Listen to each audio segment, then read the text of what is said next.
Shalom, shalom. Nous sommes dans notre mission Il est temps, rubrique exhortation, prière du jour. Je suis le pasteur Emmanuel. Nous bénissons Dieu qui nous garde encore en vie.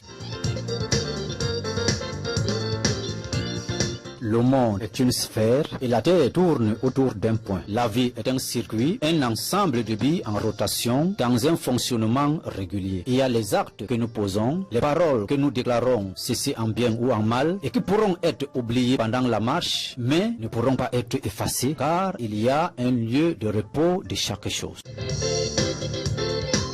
Ce que la bouche de Dieu dit, sa main l'accomplit. Cela veut dire que la main n'est pas contre la bouche. Ce que l'un commence, l'autre l'achève. Et non pas le même travail, mais une même commande et la production d'énergie venant d'une même source. Et par là, nous connaissons le vrai et l'intrus sera exposé. Bien-aimés, si vous sortez d'une même source, le travail de l'un conduit à l'accomplissement de l'autre. Et la réussite de l'un produit la victoire de l'autre. Lorsqu'il y a mise en cause, on détecte l'intrus et l'œuvre de Satan, auquel il faut détruire. Une déclaration sans renoncement aux œuvres infructueuses réveille le dévoreur de grâce et de bénédiction. Car c'est comme un homme qui attaque le lion n'ayant pas les armures de défense. Une vie dans la crainte du Seigneur prépare une génération efficace et solide qui marchera dans le triomphe pour la gloire du Seigneur. Bien-aimé, une seule chose motive encore le Seigneur de nous garder en vie, c'est de le servir. On ne sert pas Dieu parce qu'on veut s'enrichir, ou alors parce qu'on a raté la vie. On ne le sert non plus parce qu'on a abandonné ou alors qu'on manque de quoi faire. Mais on sert le Seigneur parce que c'est une nécessité, un devoir, un ordre. C'est la raison principale par laquelle nous sommes nés. Le service de Dieu n'est pas véritablement dans le temple, le sanctuaire ou même dans les titres ministériels, mais surtout dans le cœur, qui est la source de toute production. Bien-aimés, notre exhortation de ce jour est basée sur le service de Dieu et le désert. La Bible dit dans Exode chapitre 7 verset 26, Dieu dit à Moïse, va vers Pharaon et dis-lui, ainsi parle l'Éternel, laisse aller mon peuple afin qu'il me serve. Bien-aimé, si tu reconnais dans ton cœur que tu viens du Dieu suprême, alors ton intérêt dans ce monde, c'est de le servir de la manière dont il a prévu.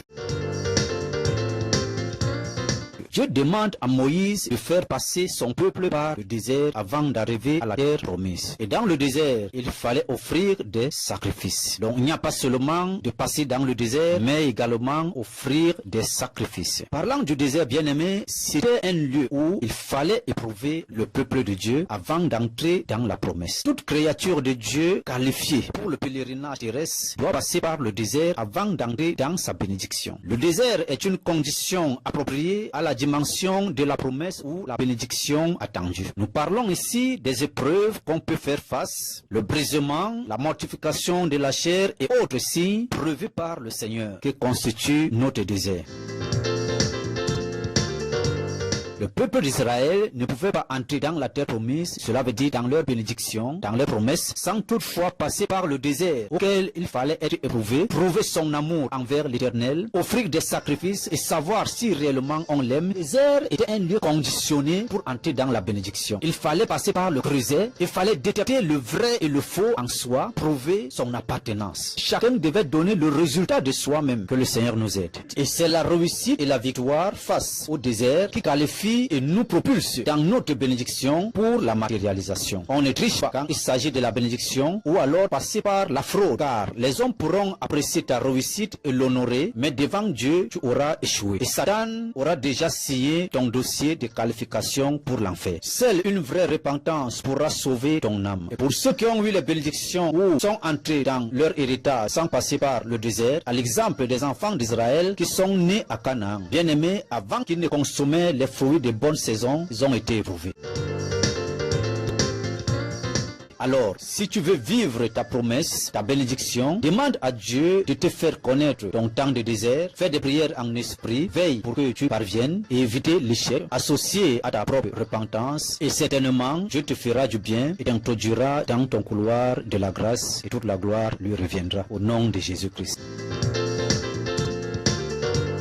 Bien aimé, l'importance n'est pas d'arriver dans le désert, mais surtout de réussir, de traverser et d'accomplir. Car tout le peuple d'Israël est arrivé dans le désert, mais ce qui a été important, c'était la traversée du désert. Est-ce que tu as l'assurance que tu vas traverser le désert pour entrer dans la terre promise? Comment tu es en train de traverser ces périodes, ces temps de désert? Est-ce que tu prends cela comme une peine pour toi? Ou alors une grâce, je peux dire un Jean-Baptiste à ta bénédiction? Le désert, c'est l'arrivée de Jean-Baptiste dans ta vie afin que le chemin soit frayé à la bénédiction. C'est pour cela que je prie en ce jour que tu reçoives ces paroles de la manière dont Dieu l'a disposé afin que cela apporte un changement, une rénovation, une transformation, non seulement dans l'entendement, mais également dans le vécu. Je prie que la faveur de Dieu te conduit à comprendre que l'amour du Seigneur est en toi, autour de toi, sur toi, et cet amour te conduit à la réussite. Et que tout ce qui t'arrive dans ce parcours, c'est par l'amour du Seigneur.